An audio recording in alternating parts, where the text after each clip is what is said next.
Okay, we start with the next topic, refraction at a spherical surface. This diagram shows the geometry of formation of image of an object O. The image formed is I on the principal axis. The center of curvature of this spherical surface is C. I repeat, this figure shows the geometry of formation of an image I of an object O placed on the principal axis of this spherical surface whose center of curvature is C. Light is traveling from a medium of refractive index N1 to a medium of refractive index N2. If I say N2 is greater than N1, it means light is traveling from a rarer to a denser medium and therefore will bend towards the normal and the image is formed at I. We are interested in arriving at an expression for this refraction at a spherical surface. Now, how to proceed? This diagram you have to draw as such. Based on the diagram, you say that this figure gives you the geometry of formation of an image of an object O. The image is formed as I on the principal axis of the spherical surface whose center of curvature is C.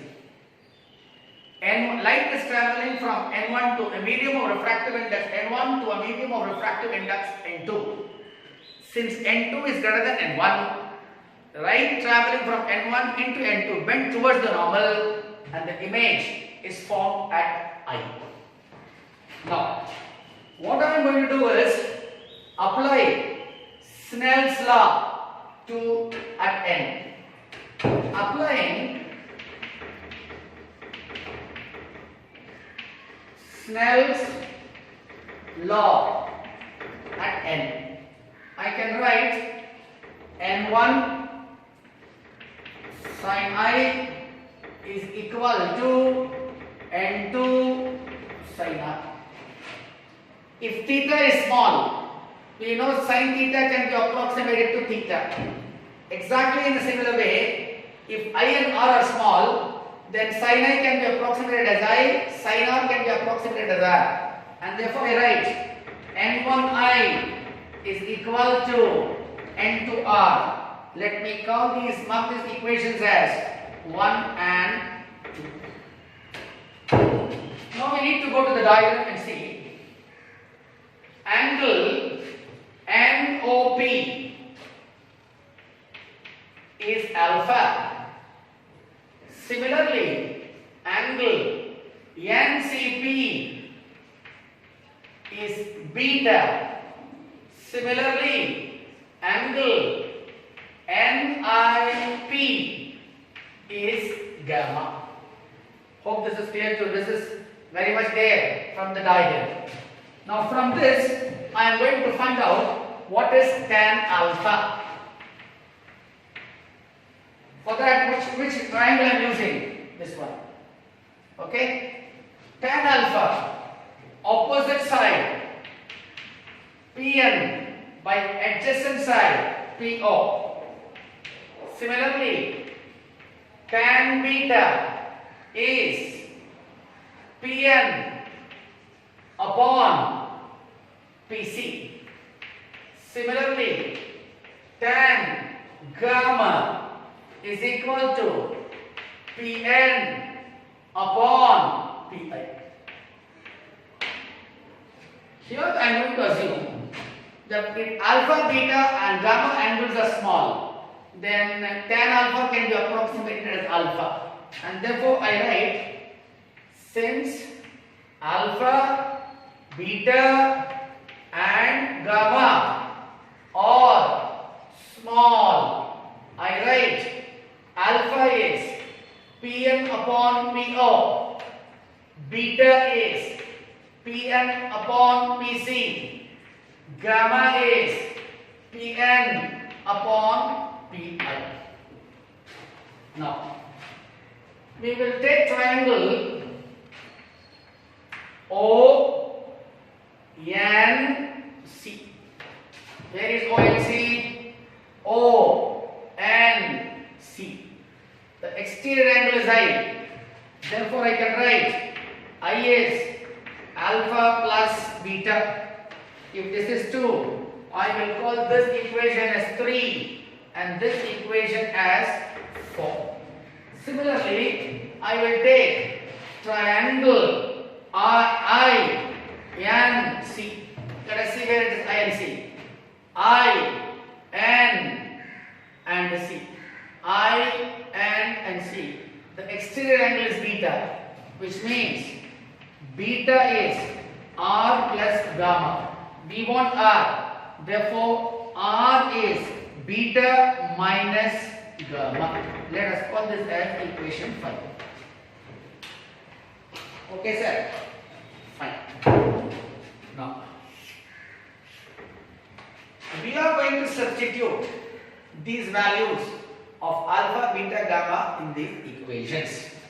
And therefore, I will write N1. I go to equation 2. N1, I is alpha plus beta. Alpha plus beta is equal to N2 into R is beta minus gamma. Is that clear to you? Let me multiply N1 alpha plus N2 beta is equal to N2 beta minus N2 gamma. Now betas will take the side and other things will keep on the other side. When I will get N1 alpha plus N2 gamma is equal to, this must be N1 now, N1, okay, N2 beta minus N1 beta.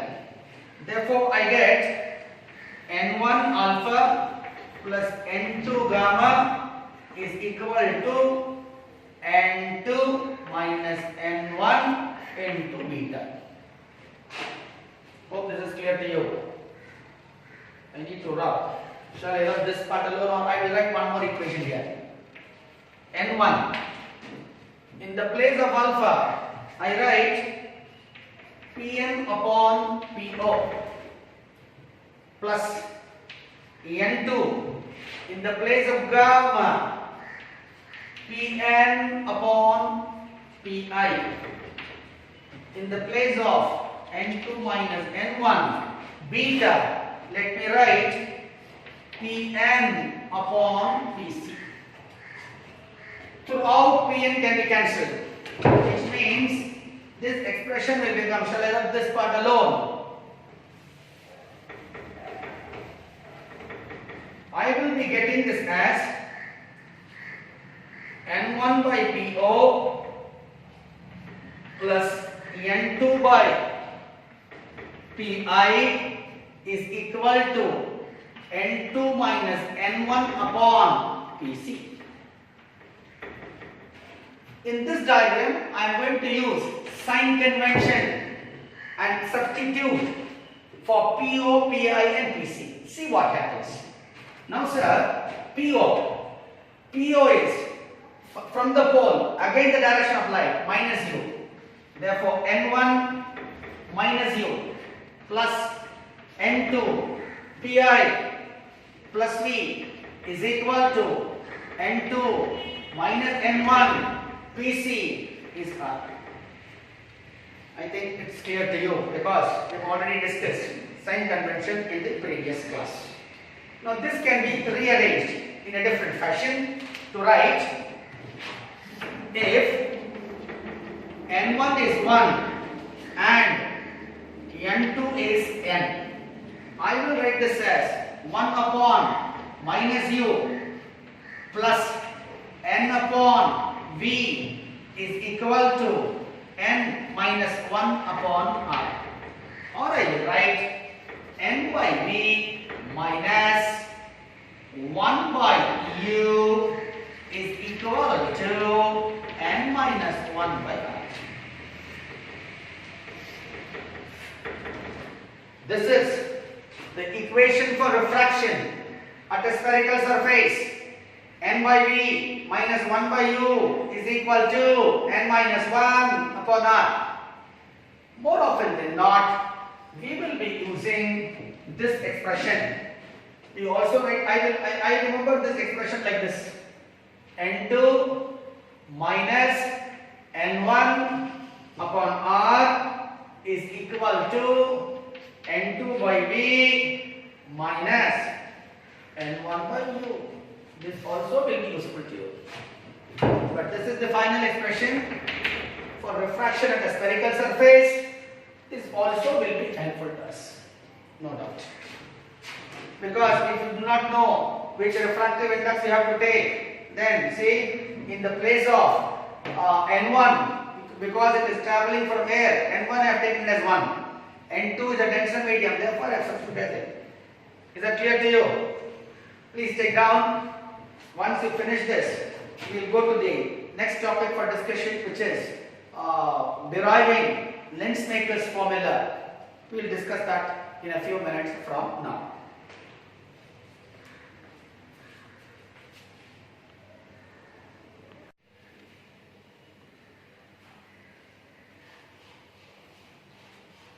Okay, sir, we start with the next topic for discussion, Lensmaker's formula.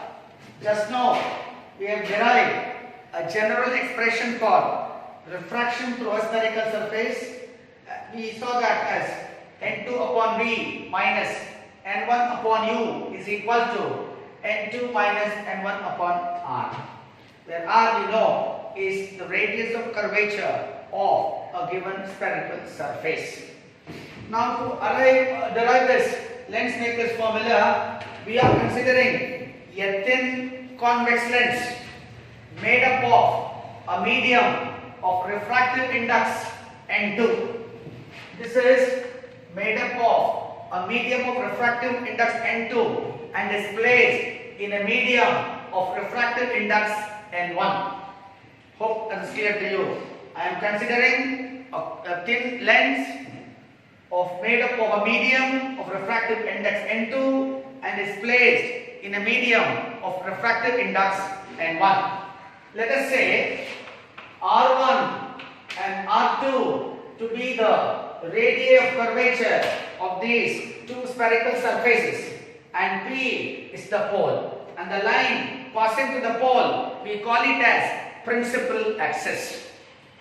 The object O is placed on the principal axis. Light after reflection from the spherical surface is forming an image I dash.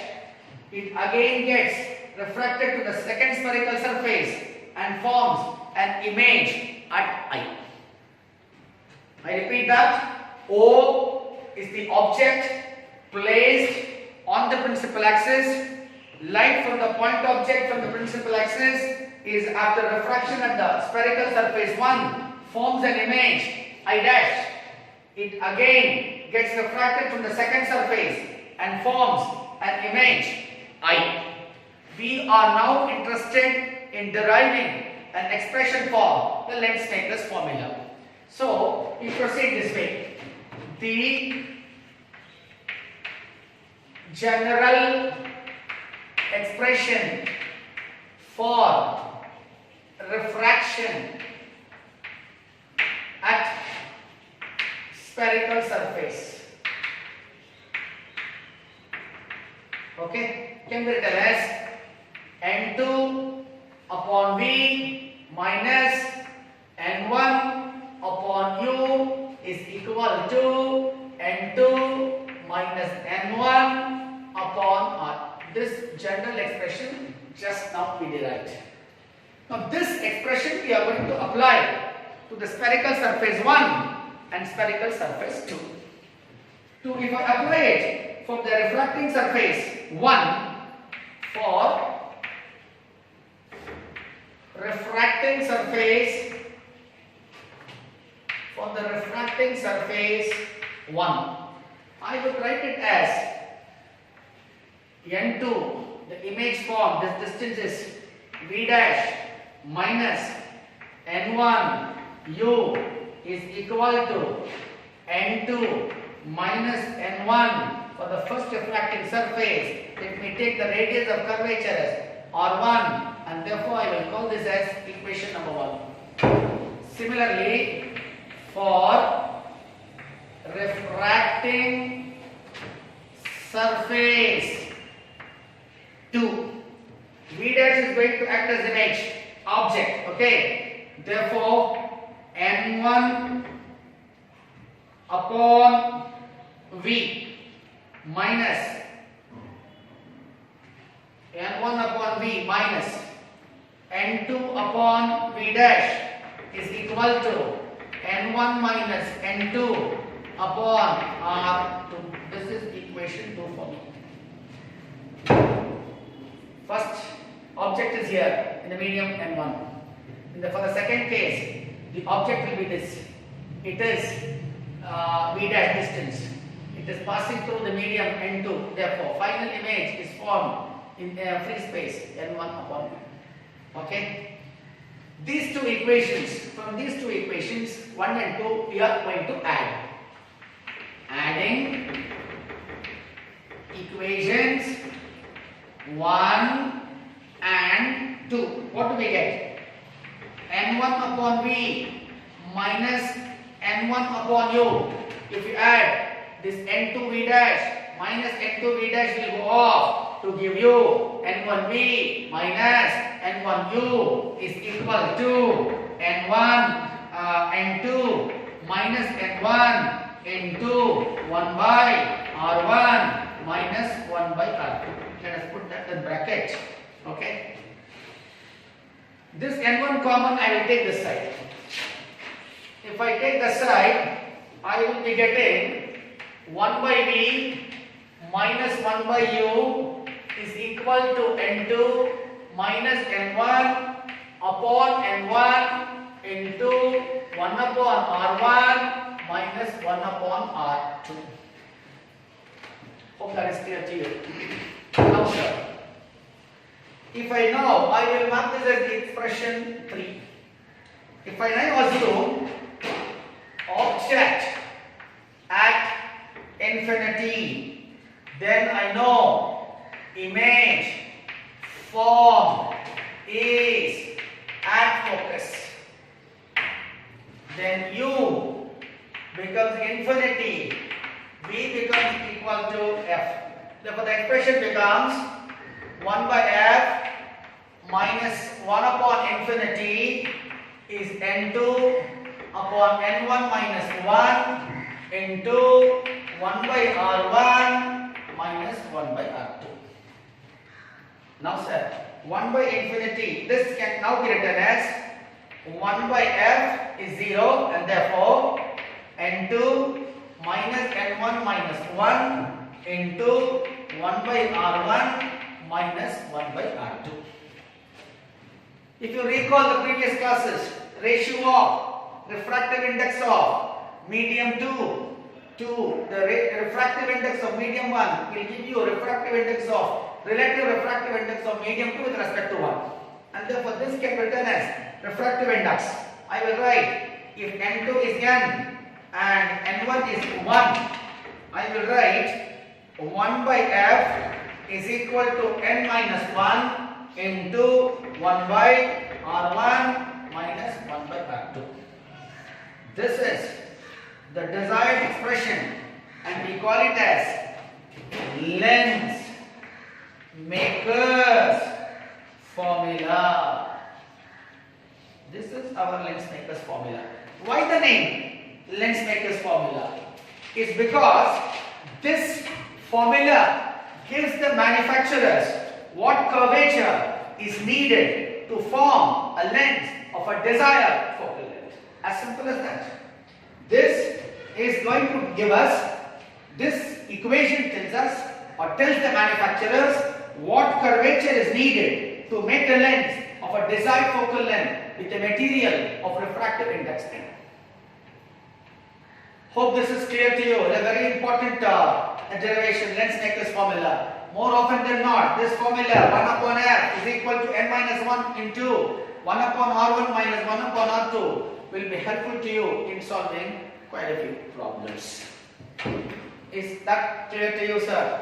If this is clear, we'll go to the last topic of this class, the lateral magnification using a thin lens.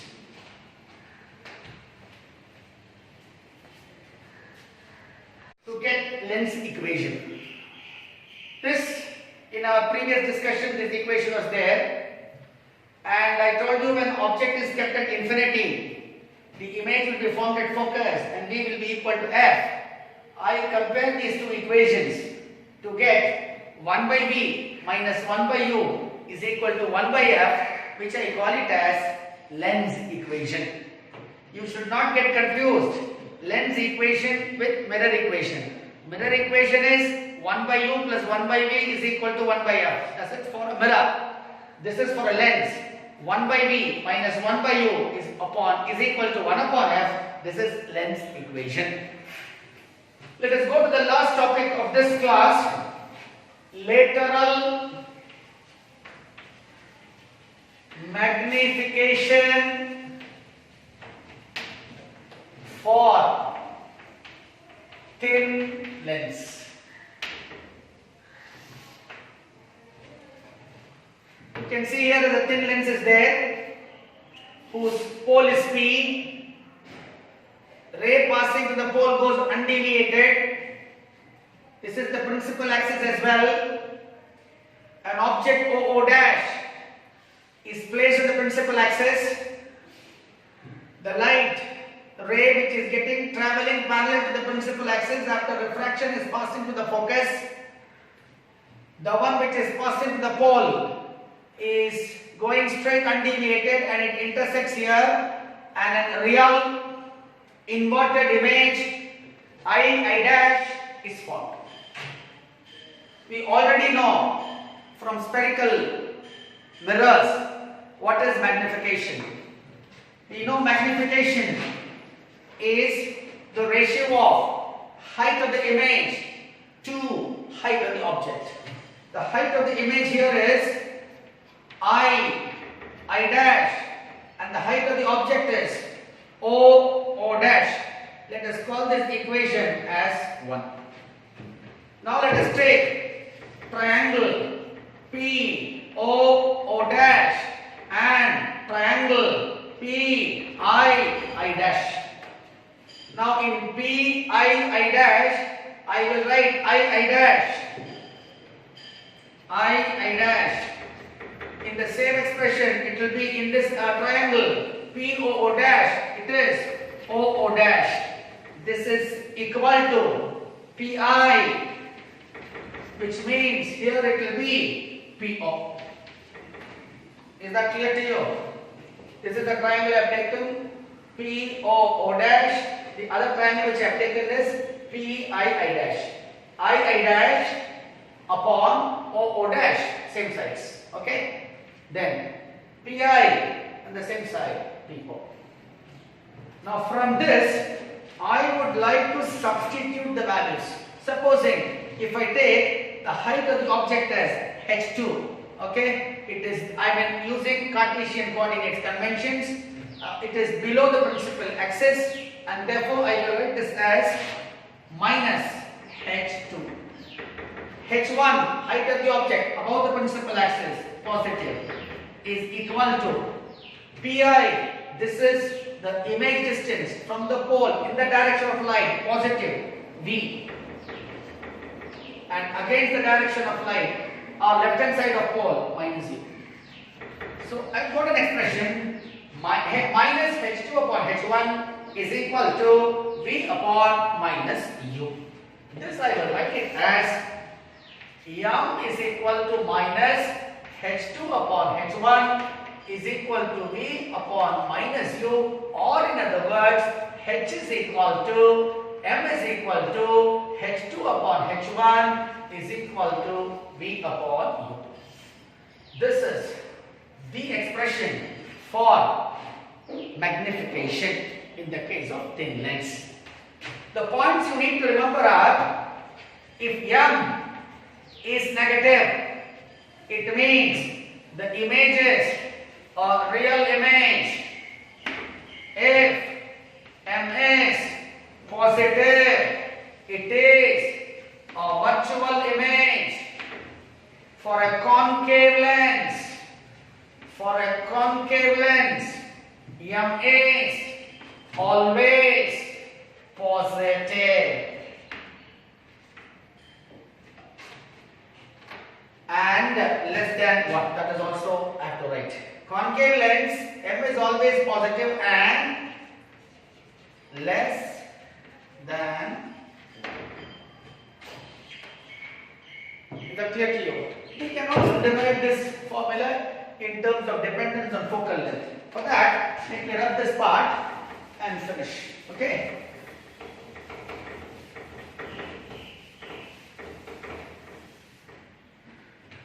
We know 1 by V minus 1 by U is 1 by F, lens equation.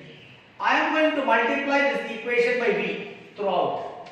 V upon V minus V upon U is V upon F. This is 1 minus V by U is V by F. Let me bring this side and take the other side there. Therefore, I get this minus 1 by V is equal to V by U, or F minus U upon F is V by U. Our M has a V by U, and therefore I can either write this is equal to M. This is also correct. One other way of doing this is 1 by V minus 1 by U is 1 by F. Instead of multiplying by V, let me multiply by U. I get U by V minus 1 is equal to U by F. Is that okay to you? Now what I do is, I will keep U by V this side, U by F plus 1 the other side. And therefore, U by V is U plus F by F. Or V by U is F upon F plus U. This is also written. Okay, sir. These expressions definitely important for solving problems. You need to remember these expressions. I don't think anybody will ask you to derive this. Rather, they will expect you to solve problems on these formulas. So we stop here. Today we have seen quite a few topics, starting from optical fiber and acceptance angle, lens maker's formula, lens equation. Then we have seen what is lateral magnification in a thin lens. So we stop here. Please go through all these things before you come for the next class. Revise and come from there on. We will proceed further. Until we meet next, goodbye.